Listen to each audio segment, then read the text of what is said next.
నమస్తే అండి, మీ పేరు? జాస్తి మురళి అండి. ఏం చేస్తుంటారు సార్? నేషనల్ హైవేలో జాబ్ చేసాము, రిటైర్ అయిపోయి ప్రస్తుతం ఖాళీగా ఉన్నాం. అయితే చాలా టఫ్గా ఉంటుందండి. యాక్చువల్గా అందరూ ఏమనుకున్నారంటే ఒక ఛాన్స్ అనేటప్పటికీ వాళ్ళ నాన్నగారు బాగా చేశారు, వాళ్ళ నాన్నగారి కన్నా ఈయన ఇంకా బాగా చేస్తారని చెప్పి అందరూ అనుకున్నారు. ఆయనతో పాటు నేను అనుకున్నా, ఏమో కుర్రోడు కదా అన్నీ చేస్తానంటే వస్తే బాగుండు మనసులో అనుకున్నా. కానీ వచ్చారు.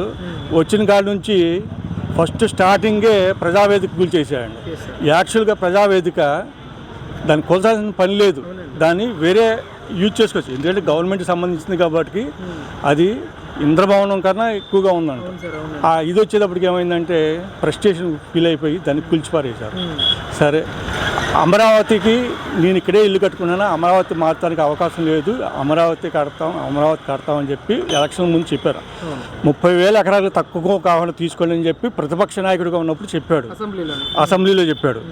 ఈ రోజా గారు కానీ ఇంకా మిగతా వాళ్ళు కానీ మా నాయకుడు ఇక్కడ ఇల్లు కట్టుకున్నాడు, చంద్రబాబు నాయుడు గారు ఇక్కడ ఇల్లు కట్టుకోలేదు, కాబట్టి అదంతా బూటకం, రాజధాని ఎక్కడికి పోదు ఇక్కడే ఉంటుంది అన్నారు. అందరూ అదే అనుకున్నారు. కానీ బంపర్ మెజార్టీతో గెలిచాడు. సరే బాగుంటుందని చెప్పి అందరూ అనుకున్నారు. కానీ గెలిచిన కాడి నుంచి రావడం ఉంటుందనే 3 రాజధానులు అని చెప్పేసి దాన్ని ఫుల్ స్టాప్ చేసాడు. కానీ కొన్ని 3 రాజధానులని 3 సార్లు ఎక్కడైనా డెవలప్ చేశారంటే అది లేదు. పేరుకి 3 రాజధానులు అంటాం, పబ్బం కడతాం. మాట్లాడితే 6 నెలలు వైజాగ్ వెళ్తాం, 6 నెలలు వైజాగ్ వెళ్తా అంటారు. యాక్చువల్గా వైజాగ్లో ఋషికొండ అక్కడ టూరిస్ట్ ప్లేస్ అండి. యాక్చువల్గా సంవత్సరానికి దగ్గరగా 10 కోట్ల పైన ఆదాయం వస్తుంది. అలాంటి దాన్ని కూల్చడానికి 10 కోట్లు ఖర్చు పెట్టారండి. కూల్చడానికి 10 కోట్లు ఖర్చు పెట్టి ఇంద్రభవనం లాంటి బిల్డింగ్ కట్టారు. అదేమిటంటే టూరిస్ట్కి అన్నారు. కానీ అక్కడ ఈ జగన్మోహన్ రెడ్డి గారు ఉండటానికి విలాసవంతమైన బిల్డింగ్ కట్టారండి అక్కడ.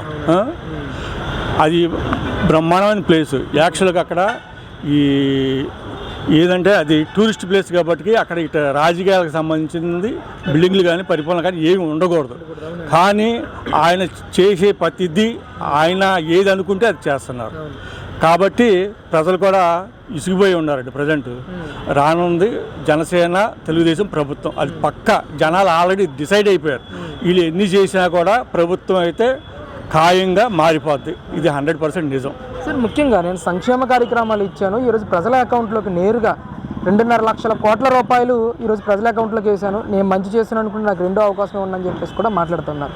సంక్షేమ కార్యక్రమాల అమలు అనేది పూర్తి స్థాయిలో ఎంతవరకు జరిగిందంట?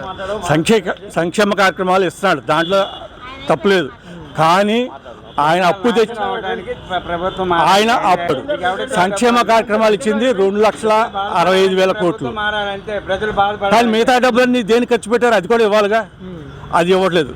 ప్రతిరోజు ఇప్పుడు మనం లేవగానే ఇప్పుడు ఒక సాధారణ ఎంప్లాయీ ఉన్నాడు, అతని జీతం 10,000 అనుకున్నాం. ఆ 10,000కి నెలకి ఎంత ఖర్చు పెడితే ఇది అవుద్దో దాని ప్రకారం ప్లాన్ చేసి ఖర్చు పెడతారు. కానీ జగన్మోహన్ రెడ్డి గారి ప్రభుత్వం వచ్చిన తర్వాత పాపం ఆర్థిక మంత్రి ఓపికకి నమస్కారం పెట్టవచ్చు. ప్రతిరోజు వెళ్ళి ఆర్బీఐ దగ్గర కానీ గవర్నర్ వీళ్ళ దగ్గర కానీ బ్యాంకుల దగ్గర మాకు 2,000 కోట్లు ఇవ్వండి, 1,000 కోట్లు ఇవ్వండి అప్పు తెచ్చుకోవటమే సరిపోతుంది. మరి ఆయన ఫ్యామిలీ ఎలా ఇదవుతున్నారో నాకైతే తెలియదు. ఇంతవరకు ఇండియాలో ఇన్ని గవర్నమెంట్లు ఉన్నాయి, ఏ గవర్నమెంట్ కూడా ఈ విధంగా సంవత్సరంలో 341 రోజులు అప్పు తెచ్చిన పాపాలన ఏ గవర్నమెంట్ లేదు. ఇప్పుడు రాష్ట్రం అభివృద్ధి చెందాలంటే మెయిన్ ఆదాయం వస్తేనే అభివృద్ధి చెందుద్ది, పరిశ్రమలు రావాలి, ఉద్యోగాలు రావాలి, ఉద్యోగాలు వస్తేనే ఆదాయం వస్తుంది, ఆదాయం వస్తేనే నువ్వు ఒకటి కాబట్టి 2 అయినా సంక్షేమ కార్యక్రమాలు ఇవ్వచ్చు. కానీ ఇవన్నీ ఏమీ ఇవ్వకుండా అప్పు చేసి సంక్షేమ కార్యక్రమాలు ఇస్తున్నారు. ఇది ఎంతవరకు సమంజసం ఒకసారి ఆలోచించండి. ఇవన్నీ కూడా రేపు మన మీద పన్నుల రూపంలో మనమే కట్టాల్సి వస్తుంది. ప్రతి మానవుడి మీద దగ్గరగా 2,70,000 వరకు బాకీ పడుతుంది. ఇవన్నీ రేపు మళ్ళీ మనమే పన్నుల రూపంలో మళ్ళీ కట్టాలి. కాబట్టి ప్రజలు కూడా ఆలోచిస్తున్నారు. అది ఈయన వచ్చిన తర్వాత ఇండస్ట్రీలు ఏమీ లేవు, పరిశ్రమలు లేవు, వచ్చినవి కూడా వెళ్ళిపోయినాయి. జనాలు ఆ సాఫ్ట్వేర్కి బాగా అడాప్ట్ అయ్యి ఉన్నారు. ఆలో ఉదాహరణకి మా అబ్బాయి కూడా ఉన్నాడు, లండన్లో ఎంఎస్ చేసి వచ్చాడు. కానీ అక్కడ చదువుకు మాత్రమే అవకాశం ఉంది, ఉద్యోగానికి అక్కడ అవకాశం లేదు. సరే మన ఇండియాలో వస్తాయిలే ఉద్యోగాలని చెప్పి వచ్చేసాడు. ప్రజెంట్ మన ఆంధ్రాలో కానీ తెలంగాణలో కానీ సాఫ్ట్వేర్ సంబంధించి చాలా క్రిటికల్గా ఉంది. తెలంగాణలో బాగానే ఉంది కానీ ఆంధ్రాలో అయితే ఏమీ లేవు అసలు.